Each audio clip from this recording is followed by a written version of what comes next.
ಸಾವಕಾಸವ್ರೆ.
ಕರ್ನಾಟಕ ರಾಜ್ಯ ಕಂಡಂತ ಧೀಮಂತ ರಾಜಕಾರಣಿ, ಸಾಮಾಜಿಕ ನ್ಯಾಯದ ಪ್ರವರ್ತಕ, ಹಿಂದುಳಿದ ವರ್ಗಗಳ ಧೀಮಂತ ನಾಯಕರಾದಂಥ ಶ್ರೀ ಟಿ ದೇವರಾಜ್ ಅರಸೂರ್ ಅವರ 111ನೆಯ ಜನ್ಮದಿನವನ್ನು ಇಂದು ತಾಲೂಕು ಆಡಳಿತ ಮತ್ತು ಹಿಂದುಳಿದ ವರ್ಗಗಳ ಕಲ್ಯಾಣ ಇಲಾಖೆಯ ಸಹಯೋಗದೊಂದಿಗೆ ಇಂದು ತಾಲೂಕು ಆಡಳಿತ ಸೌಧದಲ್ಲಿ ಹಮ್ಮಿಕೊಂಡಿದ್ದು, ಈ ಕಾರ್ಯಕ್ರಮದ ಎಲ್ಲ ಗಣ್ಯ ವ್ಯಕ್ತಿಗಳನ್ನು ಸ್ವಾಗತಿಸಲು ತಾಲೂಕು ಕಲ್ಯಾಣಾಧಿಕಾರಿಗಳಾದಂಥ KN ಮರ್ನೂರ್ ಅವರನ್ನ ಕೋರಿಕೊಳ್ಳುತ್ತೇನೆ.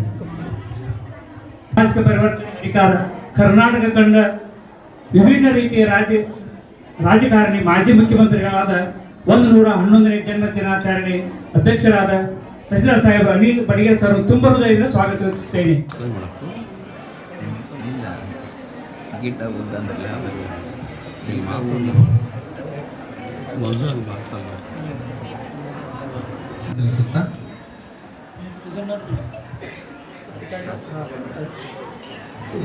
ಜಮಖಂಡಿ ತಾಲೂಕು ಆಡಳಿತದಲ್ಲಿ ಇವತ್ತು ನಾವು ದೇವರಾಜ್ ಅರಸು ಅವರ 111ನೆಯ ಜನ್ಮ ದಿನೋತ್ಸವವನ್ನು ಆಚರಣೆ ಮಾಡ್ತಾ ಇದ್ದೇವೆ. ಎಲ್ಲರಿಗೂ ಶುಭಾಶಯಗಳನ್ನ ಹೇಳ್ತೇನೆ. ಹೋದ ವರ್ಷನೂ ನಾವು ಆಚರಣೆ ವಿಜೃಂಭಣೆಯಿಂದ ಮಾಡಿದ್ವಿ. ಇವತ್ತು ಇಷ್ಟೊಂದು ಮಕ್ಕಳೆಲ್ಲ ಬಂದಿದ್ದೀರಿ.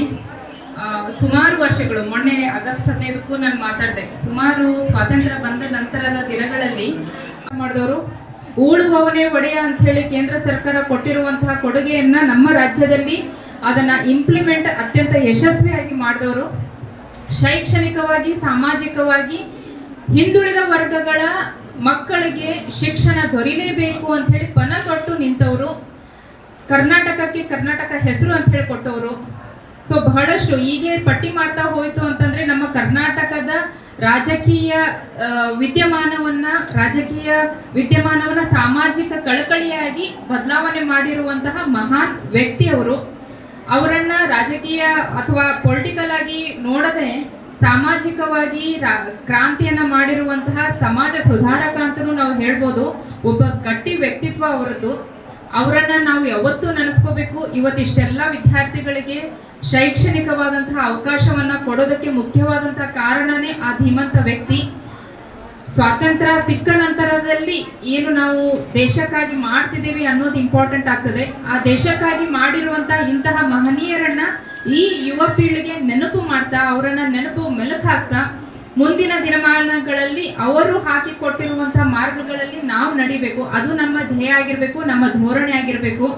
ಇಷ್ಟೆಲ್ಲ ಸ್ಟ್ರಗಲ್ ಮಾಡಿರುವಂತಹ, ಇಷ್ಟೆಲ್ಲ ಕೊಡುಗೆಗಳನ್ನ ಕೊಟ್ಟಿರುವಂತಹ ದೇವರಾಜ ಅರಸು ಅವರಿಗೆ ಇವತ್ತು ನೆನೆಯುವಂತಹ ಸಮಯ. ನಾವೆಲ್ಲರೂ ಅವರು ಹಾಕಿಕೊಟ್ಟಿರುವಂತಹ ಮಾರ್ಗಗಳಲ್ಲಿ ನಡೆಯೋಣ ಅಂತ ಹೇಳ್ತಾ, ಇಲ್ಲಿ ನೆರೆದಿರುವಂತಹ ತಹಶೀಲ್ದಾರರು ಮತ್ತು BCM ಇಲಾಖೆಯ ಎಲ್ಲ ಸಿಬ್ಬಂದಿ ವರ್ಗ, BCM ಇಲಾಖೆಯ ಹಾಸ್ಟೆಲ್ನ ವಿದ್ಯಾರ್ಥಿಗಳು, ಮಾಧ್ಯಮ ಮಿತ್ರರು ಎಲ್ಲರಿಗೂ ಹಾರ್ದಿಕವಾದಂತಹ ಅಭಿನಂದನೆಗಳನ್ನ ಹೇಳ್ತಾ, ನನಗೆ ಸ್ವಲ್ಪ ಮಾತನಾಡೋದಕ್ಕೆ ಅವಕಾಶ ಕೊಟ್ಟಿರುವಂತಹ ಆರ್ಗನೈಸರ್ಗಳಿಗೆ ಧನ್ಯವಾದಗಳು. Thank you so much. And I just request, 12:00ವರೆಗೆ ಒಂದು ಮೀಟಿಂಗ್ ಇತ್ತು ಬಾಗಲಕೋಟೆ ಕುರ್ಚಿ ರೈಲ್ವೆ ಲೈನದ್ದು. ಸೊ ಈಗ ನಾನು ಒಂದು ಸ್ವಲ್ಪ ನಿಮ್ಮೆಲ್ಲರ ಅನುಮತಿ ತಗೊಂಡು ನಾನು ಹೋಗ್ತೇನೆ. Thank you so much. D Devaraj Urs ಅವರ ಕುರಿತು ತಮ್ಮ ಅನಿಸಿಕೆಗಳನ್ನು ಹಂಚಿಕೊಂಡಂತ ಮಾನ್ಯರಿಗೆ ಧನ್ಯವಾದಗಳನ್ನು ಸಲ್ಲಿಸ್ತಾ, ಇನ್ನು ಮೆಟ್ರಿಕ್ ನಂತರದ ಬಾಲಿಕೆಯರ ವಸತಿ ನಿಲಯ 1529ರ ವಿದ್ಯಾರ್ಥಿಯಿಂದ ಐಷಾ ತಾಂಬೋಳಿ ವಿದ್ಯಾರ್ಥಿನಿಯಿಂದ ಶ್ರೀ ಟಿ ದೇವರಾಜ್ ಅರಸು ಅವರ ಕುರಿತು ಒಂದು ಚಿಕ್ಕ ಭಾಷಣ. ಜನನೀಂ ಶಾರದಾಂ ದೇವೀಂ ರಾಮಕೃಷ್ಣಂ ಜಗದ್ಗುರುಂ ಪಾದ ಪದ್ಮೇತ್ತ ಯೋಷಿತ್ವ ಪರಮಾಮಿಹಿ ಮುರ್ಮುಹುಂ ರತ್ನಾಕರಾದೋತ್ತಪದಾಂ ಹಿಮಾಲಯ ಕಿರೀಟಿನೀಂ ಬ್ರಹ್ಮರಾಜಸರತ್ನಾದ್ಯ ವಂದೇ ಭಾರತ ಮಾತರಂ. ವೇದಿಕೆ ಮೇಲೆ ಆಸೀನರಾದ ಎಲ್ಲ ಅತಿಥಿಗಳಿಗೂ, ಮಹೋದಯರಿಗೂ ಹಾಗೂ ಅವರಿವರನ್ನದ ಎಲ್ಲ ಹಿರಿಯರಿಂದ ಹಿಡಿದು ಕಿರಿಯರ ಪಾದಕಮಲಗಳಿಗೆ ನನ್ನ ಹಣೆಚ್ಚಿ ನಮಸ್ಕರಿಸ್ತಾ, ನನ್ನ ಹೆಸರು ಆಯಿಷಾ ತಾಂಬೋಳಿ, BCWD 1529 ವಿದ್ಯಾರ್ಥಿನಿಯರ ವಸತಿ ನಿಲಯದಿಂದ ನಾನು ಮಾತನಾಡ್ತಾ ಇದ್ದೀನಿ. ಇವತ್ತಿನ ದಿನ 111ನೇ ಜಯಂತ್ಯೋತ್ಸವವನ್ನು ಆಚರಣೆ ಮಾಡ್ಲಿಕ್ಕೆ ನಾವೆಲ್ಲರೂ ಕೂಡ ಸೇರಿದ್ದೀವಿ. ಅದೇ ರೀತಿ ಮೊದಲನೇದಾಗಿ ನಿಮ್ಗೆಲ್ಲರಿಗೂ ಕೂಡ 111ನೇ ಡಿ ದೇವರಾಜ ಅರಸು ಅವರ ಜಯಂತಿಯ ಹಾರ್ದಿಕ ಶುಭಾಶಯಗಳನ್ನ ಕೋರ್ಲಿಕ್ಕೆ ಇಷ್ಟಪಡ್ತೀನಿ. ಹಾಗೂ ತುಂಬು ಹೃದಯದಿಂದ ಈ ಕಾರ್ಯಕ್ರಮಕ್ಕೆ ಸ್ವಾಗತವನ್ನು ಕೋರ್ತಾ ಇದ್ದೀವಿ. ಡಿ ದೇವರಾಜ ಅರಸೂರವರು ಮೈಸೂರು ಜಿಲ್ಲೆಯ ಹುಣಸೂರು ತಾಲೂಕಿನ ಕಲ್ಲಹಳ್ಳಿ ಅನ್ನುವಂತಹ ಒಂದು ಪುಟ್ಟ ಗ್ರಾಮದಲ್ಲಿ ಆಗಸ್ಟ್ 20, 1915 ಜನಿಸ್ತಾರೆ. ಇದೆಲ್ಲರಿಗೂ ಕೂಡ ಗೊತ್ತಿದೆ. 1972ರಿಂದ 1977ರವರೆಗೂ ಕೂಡ ಅವರು ಮುಖ್ಯಮಂತ್ರಿಯಾಗಿ ಕಾರ್ಯವನ್ನು ನಿರ್ವಹಿಸ್ತಾರೆ. 1973ರಲ್ಲಿ ಮೈಸೂರು ರಾಜ್ಯಕ್ಕೆ ಕರ್ನಾಟಕ ಅನ್ನುವಂಥ ಹೆಸರು ಬರಲಿಕ್ಕೆ ಡಿ ದೇವರಾಜ ಅರಸೂರವರು ಒಂದು ಪ್ರಮುಖವಾದಂತಹ ಕಾರ್ಯವನ್ನು ನಿರ್ವಹಿಸ್ತಾರೆ ಅನ್ನೋದು ನಮ್ಗೆಲ್ಲರಿಗೂ ಕೂಡ ಗೊತ್ತಿದೆ. ಡಿ ದೇವರಾಜ ಅರಸೂರವರು ಯಾವತ್ತಿನಿಂದ ಇವತ್ತಿನವರೆಗೂ ಮುಖ್ಯಮಂತ್ರಿ ಆದ್ರಲ್ಲ, ಅವ್ರು ಇರುವವರೆಗೂ ಕೂಡ ರಾಜ್ಯವನ್ನು ಅಭಿವೃದ್ಧಿಗೊಳಿಸಬೇಕು, ರಾಜ್ಯಕ್ಕಾಗಿ ದುಡಿದಂತಹ ಒಬ್ಬ ಏಕೈಕ ಮುಖ್ಯಮಂತ್ರಿ ಅಂತ ಅಂದ್ರೆ ಅದು ಡಿ ದೇವರಾಜ ಅರಸೂರವರು ಅಂತ ನಾವು ತುಂಬಾ ಹೆಮ್ಮೆಯಿಂದ ಹೇಳ್ಕೊಳ್ಬೇಕು.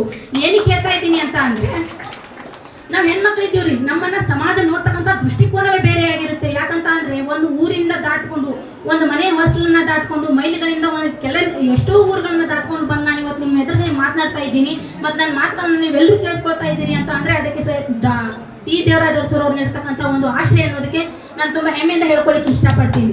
ಅಷ್ಟೇ ಅಲ್ಲ, ನಾವೆಲ್ಲರೂ ಕೂಡ ಹೌದು, ನಮಗೆಲ್ಲ ಅನುಕೂಲಗಳನ್ನ ಡಿ ದೇವರಾಜ ಅರಸು ಅವ್ರು ಮಾಡಿಕೊಟ್ಟಿದ್ದಾರೆ. ಆದರೆ ನಾವು ವಿದ್ಯಾರ್ಥಿಗಳ ಪ್ರಮುಖ ಕಾರ್ಯ ಏನು? ಹಾಸ್ಟೆಲ್ನಲ್ಲಿ ನಾವು ಇರ್ತೀವಿ ಅಂತ ಅಂದ್ರೆ ನಮ್ಮಿಂದ ಏನಾದರೂ ಒಂದು ದೇಶಕ್ಕೆ ಆಗಿರಲಿ, ರಾಜ್ಯಕ್ಕೆ ಆಗಿರಲಿ, ಅಥವಾ ನಮ್ಮ ಸಮಾಜಕ್ಕೆ ಏನಾದರೂ ಒಂದು ಕೊಡುಗೆಯನ್ನು ನಾವು ಕೊಟ್ಟು ಹೋಗ್ಬೇಕ್ರಿ ಇವತ್ತಿಗೂ ಕೂಡ ಅಂತ. ನಾವು ಯಾವಾಗಲೂ ಕೂಡ ದೇಶ ಅಂತ ನೆನೆಸ್ಕೊಂಡಾಗ ನಮ್ಗೆಲ್ರಿಗೂ ಕೂಡ ನೆನಪಾಗೋದೇನು? ದೇಶದ ಯುವಕ ಯುವತಿಯರು ಅನ್ನುವಂತಹ ವಿಚಾರ. ದೇಶಕ್ಕೆ ಬೆನ್ನೆಲುಬಾಗಿ ನಿಂತವ್ರು ಯಾರು? ದೇಶದ ಯುವಕ ಯುವತಿಯರು ಅಂತ. ಅದಕ್ಕೆ ಸ್ವಾಮಿ ವಿವೇಕಾನಂದರು ಯಾವಾಗಲೂ ಹೇಳ್ತಿದ್ರಲ್ಲ, ಏನಂತ, ಎಂಥ ಯುವಕ ಯುವತಿಯರು ದೇಶಕ್ಕಾಗಿ ಬೇಕಾಗಿದ್ದಾರೆ ಅಂತ ಅಂದಾಗ ಅವ್ರು ಹೇಳ್ತಾರೆ, with muscles of iron and nerves of steel ಅಂತ ಹೇಳ್ತಾರೆ. ಉಕ್ಕಿನಂತ ನರಮಂಡಲಗಳು, ಮಿಂಚಿನಂತ ಬುದ್ಧಿಶಕ್ತಿ, ವಿದ್ಯುತ್ ಅಂತ ಇಚ್ಛಾಶಕ್ತಿ. ಅಗೋ ನೋಡು ಬೆಟ್ಟ ಅಂದೇ ನಿಂತ್ಕೊಂಡು ಬೆಟ್ಟ ನೋಡ್ಬಾರ್ದಂತೆ, ಪುಡಿ ಮಾಡ್ಬೇಕು ಸ್ವಾಮೀಜಿ ಅಂತ ಕೇಳ್ಬೇಕಂತೆ. ಅದೇ ರೀತಿ ಅಗೋ ನೋಡು ದೇಶ ಅಂದೇ ನಿಂತ್ಕೊಂಡು ದೇಶ ನೋಡ್ಬಾರ್ದಂತೆ, ದೇಶ ಕಟ್ಟಬೇಕು ಸ್ವಾಮೀಜಿ ಅಂತ ಕೇಳ್ಬೇಕಂತೆ. ಇಂಥ ಕೇವಲ 10 ಜನ ಯುವಕ ಯುವತಿಯರನ್ನ ಕೊಡಿ, 10 ದಿನದಲ್ಲಿ ಜಗತ್ತಿನ ಮುಂದೆ ಭಾರತವನ್ನು ವಿಶ್ವಗುರು ಭಾರತ ಮಾಡ್ತೀನಿ ಅಂತ ಸ್ವಾಮಿ ವಿವೇಕಾನಂದರು ಹೇಳಿದ್ರು. ಹಾಗಿದ್ದ ಮೇಲೆ ನಾವು ಇವತ್ತಿನ ದಿನ ಕೋಟ್ಯಾಂತರ ಜನ ಭಾರತ ದೇಶದಲ್ಲಿ ಯುವಕ ಯುವತಿಯರು ಇದ್ದೀವಿ. ಸ್ವಾಮಿ ವಿವೇಕಾನಂದರ ಆರ್ಪಡೆನಲ್ಲಿ ನಾವು ಕೂಡ ಸೇರ್ಬಲ್ಲೆ ಅಂತ ಎದೆ ತಗೊಂಡು ಹೇಳುವಂತ ಯುವಕ ಯುವತಿಯರು ನಿಜಕ್ಕೂ ಕೂಡ ಭಾರತ ದೇಶದಲ್ಲಿ ಹುಟ್ಟಿದ್ದೀವ ಅನ್ನುವಂಥ ಪ್ರಶ್ನೆ ಪ್ರಶಸ್ತಿಯನ್ನ ನಮಗ್ ನಾವು ಕೇಳ್ಕೊಳ್ಬೇಕ್ರಿ. ಅಷ್ಟಿಲ್ಲ, ಡಿ ದೇವರಾಜ ಅರಸು ಅವರು ಯಾವಾಗ್ಲೂ ಕೂಡ ಹೇಳ್ತಿದ್ರು, ಒಂದು ಬಡ ಮನೆತನದಿಂದನೇ ಒಂದು ದೇಶ ಅನ್ನೋದು, ಒಂದು ರಾಜ್ಯ ಅನ್ನೋದು, ಒಂದು ಮನೆತನ ಅನ್ನೋದು, ಒಂದು ಕುಟುಂಬ ಅನ್ನೋದು ಅಭಿವೃದ್ಧಿಗೊಳ್ಳುತ್ತೆ ಅನ್ನೋದು ಡಿ ದೇವರಾಜ ಅರಸುರವರ ಕನಸಾಗಿತ್ತು ಮತ್ತೆ ಅವರ ಅಭಿಪ್ರಾಯವೂ ಕೂಡ ಆಗಿತ್ತು. ಅದೇ ರೀತಿಯಾಗಿ ವಿವೇಕಾನಂದರು ಕೂಡ ಆಗಿನ ಕಾಲದಲ್ಲಿ ಹೇಳ್ಕೊಟ್ಟು ಹೋದ್ರು ಏನಂತ, ಭಾರತ ದೇಶ ಏನಾದ್ರೂ ಮುಂದುವರಿಬೇಕಾಗಿತ್ತು ಅಂತ ಅಂದ್ರೆ ಎಲ್ಲಿಂದ ವಿಶ್ವಗುರು ಭಾರತದ ನಿರ್ಮಾಣ ಶುರುವಾಗುತ್ತೆ ಅಂತ ಅಂದ್ರೆ ಅವ್ರು ಹೇಳ್ತಾರೆ, ಹಸಿದವನ ಹೊಟ್ಟೆಯಿಂದ ಶುರುವಾಗುತ್ತೆ, ನೇಕಾರನೇದಂತ ಬಟ್ಟೆಯಿಂದ ಶುರುವಾಗುತ್ತೆ, ಚಮ್ಮಾರನ ಚೋಪಡಿಯಿಂದ ಶುರುವಾಗುತ್ತೆ, ಮೀನುಗಾರನ ಬಲೆಯಿಂದ ಶುರುವಾಗುತ್ತೆ, ಕುಂಬಾರನ ಮಡಿಕೆಯಿಂದ ಶುರುವಾಗುತ್ತೆ. ಅಷ್ಟೇ ಅಲ್ಲ, ಬಡವನ ಗುಡಿಸಲಿನಿಂದ ವಿಶ್ವಗುರು ಭಾರತದ ನಿರ್ಮಾಣ ಆಗುತ್ತೆ ಅಂದ್ರೆ ಹೊರತಾಗಿ ಯಾವತ್ತಿಗೂ ಕೂಡ ಯಾವುದೊಬ್ಬ ಶ್ರೀಮಂತನ ಬಂಗಲೆಯಿಂದ ವಿಶ್ವಗುರು ಭಾರತದ ನಿರ್ಮಾಣ ಆಗುತ್ತೆ ಅಂತ ಸ್ವಾಮಿ ವಿವೇಕಾನಂದರು ಎಂದಿಗೂ ಕೂಡ ಹೇಳಿಲ್ಲ. ಅದೇ ರೀತಿ ಡಿ ದೇವರಾಜ ಅರಸುರವರು ಕೂಡ ಮುಖ್ಯಮಂತ್ರಿ ಆದ ನಂತರ ಯಾವುದೋ ಒಂದು ದೊಡ್ಡ ಕಂಪನಿಯನ್ನ ತೆಗೆದು ಒಂದು ಸ್ಟಾರ್ಟ್ಅಪ್ ಕಂಪನಿಯನ್ನ ಓಪನ್ ಮಾಡಿ ರಾಜ್ಯವನ್ನ ಅಭಿವೃದ್ಧಿಗೊಳಿಸಿದ್ದೀನಿ ಅಂತ ಹೇಳ್ಬೋದಾಗಿತ್ತು ಅವರು. ಆದ್ರೆ ಆ ವ್ಯಕ್ತಿ ಇವತ್ತಿಗೂ ಕೂಡ ಆ ರೀತಿ ಮಾಡಲಿಲ್ಲ. ಒಂದು ದೇಶ ಆಗಿರ್ಲಿ, ಒಂದು ರಾಜ್ಯ ಆಗಿರ್ಲಿ ಅಭಿವೃದ್ಧಿ ಆಗಬೇಕಾಗಿತ್ತು ಅಂತ ಅಂದ್ರೆ ಅದರ ಅಡಿಪಾಯ ಅನ್ನೋದು ಬಹಳ ಮುಖ್ಯ ಆಗುತ್ತೆ ಅಂತ ಹೇಳಿ ಡಿ ದೇವರಾಜ ಅರಸುರವರು ಹಿಂದುಳಿದ ವರ್ಗಗಳ ಆಯೋಗವನ್ನ ಸ್ಥಾಪನೆ ಮಾಡಿ ನಮಗೆಲ್ಲರಿಗೂ ಕೂಡ ಇವತ್ತು ಶಿಕ್ಷಣವನ್ನ ನೀಡ್ತಾ ಇದ್ದಾರೆ ಅಂತ ಅಂದ್ರೆ, ಒಂದು ವಸತಿಯನ್ನ ನೀಡ್ತಾ ಇದ್ದಾರೆ ಅಂತ ಅಂದ್ರೆ ನಾವೆವತ್ತು ಕೂಡ ಎಲ್ಲರೂ ಆ ಒಂದು ವ್ಯಕ್ತಿಗೆ ಚಿರಋಣಿಯಾಗಿರ್ಬೇಕು. ಏನಂತ ಭ್ರಮೆಲಿದ್ದೀವಿ ಅಂತ ಅಂದ್ರೆ, ಈ ಮಾನವ ಜನ್ಮ ಇರೋದು ಲೌಕಿಕ ಸಂಪತ್ತನ್ನ ಭೋಗಿಸ್ಲಿಕ್ಕೆ ಅನ್ನುವಂಥ ಭ್ರಮೆಲಿದ್ದೀವ್ರಿ ನಾವು. ಅದಕ್ಕೆ ನಮ್ಮ ಪೂರ್ವಿಕರು ಕರೆ ಕೊಡ್ತಾರೆ, ಈ ಮಾನವ ಜನ್ಮ ಇರೋದು ಲೌಕಿಕ ಸಂಪತ್ತನ್ನ ಭೋಗಿಸ್ಲಿಕ್ಕಲ್ಲಪ್ಪ, ಬದಲಾಗಿ ಈ ಜನ್ಮ ಇರೋದು ಅವ್ರು ಹೇಳ್ತಾರೆ, ಪರೋಪಕಾರಾಯ ಫಲಂತು ವೃಕ್ಷ, ಪರೋಪಕಾರಾಯ ದುವಂತಿಗಾಮ, ಪರೋಪಕಾರಾಯ ವದಂತಿ ನದ್ಯ, ಪರೋಪಕಾರಾಯ ವಿಧಂ ಶರೀರಂ. ಅರ್ಥಾತ್ ಒಂದು ವೃಕ್ಷ ಹಣ್ಣನ್ನು ನೀಡೋದು ಕೂಡ ಪರೋಪಕಾರಕ್ಕೋಸ್ಕರ, ಒಂದು ನದಿ ಹರಿಯೋದು ಕೂಡ ಪರೋಪಕಾರಕ್ಕೋಸ್ಕರ. ಜಯಂತ್ಯೋತ್ಸವದ ಶುಭಾಶಯಗಳನ್ನು ತಿಳಿಸ್ತಾ ಈ ಒಂದು ವಿಜೃಂಭಣೆಯ ಕಾರ್ಯಕ್ರಮದ ವೇದಿಕೆಯಲ್ಲಿ ಉಪಸ್ಥಿತರಿರ್ತಕ್ಕಂತಹ ನಮ್ಮೆಲ್ಲ ಇಲಾಖೆಯ ಮುಖ್ಯಸ್ಥರೇ, ಮುದ್ದು ವಿದ್ಯಾರ್ಥಿಗಳೇ ಹಾಗೂ ಪತ್ರಿಕಾ ಬಳಗದ ಮಿತ್ರರೇ, ಇದೀಗ ತಾನೇ ಎ ಸಿ ಮೇಡಮ್ ಅವರು ತೆರಳಿದ್ದಾರೆ. ಅವರು ತಮ್ಮ ವಿಚಾರಗಳನ್ನು ಹೇಳಿದರು. ಇವತ್ತಿನ ಕರ್ನಾಟಕ ಅಭಿವೃದ್ಧಿಯ ಪಥದತ್ತ ಏನು ಸಾಗ್ತಾ ಇದೆ ಅದಕ್ಕೆ ಮೂಲ ಒಂದು ಸ್ಥಾಪನೆಗೆ ಕಾರಣೀಕರ್ತರು ಯಾರಾದರೂ ಇದ್ರೆ ಡಿ ದೇವರಾಜ ಅರಸುರು ಅಂತ ಹೇಳ್ಬೋದು. ಯಾಕಂತಂದ್ರೆ ಅವರು ತಮ್ಮ ವಿಚಾರಗಳೊಂದಿಗೆ ತಮ್ಮ ಅಭಿವೃದ್ಧಿ ಕಾರ್ಯಗಳಿಗೆ ಹೆಸರಾಗಿ ಈ ಹಿಂದುಳಿದ ವರ್ಗಕ್ಕೆ ಬಹಳಷ್ಟು ತಮ್ಮದೇ ಆದ ಕೊಡುಗೆಯನ್ನು ನೀಡಿದ್ದಾರೆ. ಕೇವಲ ಈ ಹಿಂದುಳಿದ ವರ್ಗಕ್ಕೆ ಮಾತ್ರ ಅಲ್ಲದೆ ಇಡೀ ರಾಜ್ಯ ಅಭಿವೃದ್ಧಿ ಪಥದತ್ತ ಸಾಗಬೇಕು ಅಂತಂದ್ರೆ ಅದು ಶೈಕ್ಷಣಿಕವಾಗಿ ಆಗಿರ್ಬೋದು, ಸಾಮಾಜಿಕವಾಗಿ ಆಗಿರ್ಬೋದು, ಆರ್ಥಿಕವಾಗಿ, ಕೈಗಾರಿಕೆ ಮತ್ತು ಕೃಷಿ ಎಲ್ಲ ರಂಗಗಳಲ್ಲಿಯೂ ಕೂಡ ತಮ್ಮದೇ ಆದ ಒಂದು ಛಾಪನ್ನು ಮೂಡಿಸಿ ತಮ್ಮದೇ ಆದ ವಿಚಾರಗಳನ್ನು, ದೂರದೃಷ್ಟಿಯನ್ನು ಆಯಾ ಕ್ಷೇತ್ರಗಳಲ್ಲಿ ಅಭಿವೃದ್ಧಿಯ ಕಾರ್ಯಗಳನ್ನು ಮಾಡುವ ಮೂಲಕ ಇವತ್ತಿನ ಒಂದು ಏನು ನಾವು ಅಭಿವೃದ್ಧಿಯ ಪಥದಲ್ಲಿ ಇರ್ತಕ್ಕಂತಹ ರಾಜ್ಯವನ್ನು ಕಾಣ್ತೀವಿ, ಅದಕ್ಕೆ ಮೂಲ ಅಡಿಪಾಯವನ್ನು ಹಾಕಿದವರು ಯಾರಾದರೂ ಇದ್ದರೆ ಅದು ಡಿ ದೇವರಾಜ ಅರಸು ಅವರು ಅಂತ ಹೇಳ್ಬೋದು. ಆಗಮಿಸಿದ ಮಾನ್ಯ ತಹಸೀಲ್ದಾರ್ ಸಾಹೇಬರಿಗೆ, ಉಪವಿಭಾಗಾಧಿಕಾರಿಗಳಿಗೆ ಹಾಗೂ ಪತ್ರಿಕಾ ಮಿತ್ರರಿಗೂ, ಎಲ್ಲ ನಮ್ಮ ಸಿಬ್ಬಂದಿ ವರ್ಗದವರಿಗೂ, ಮುದ್ದು ಮಕ್ಕಳಿಗೂ ಎಲ್ಲರಿಗೂ ವಂದನೆಗಳನ್ನು ಸಲ್ಲಿಸುತ್ತಾ ಒಂದು 6 ನಿಮಿಷ.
ಇಲ್ಲ ಹೇಳ್ರಿ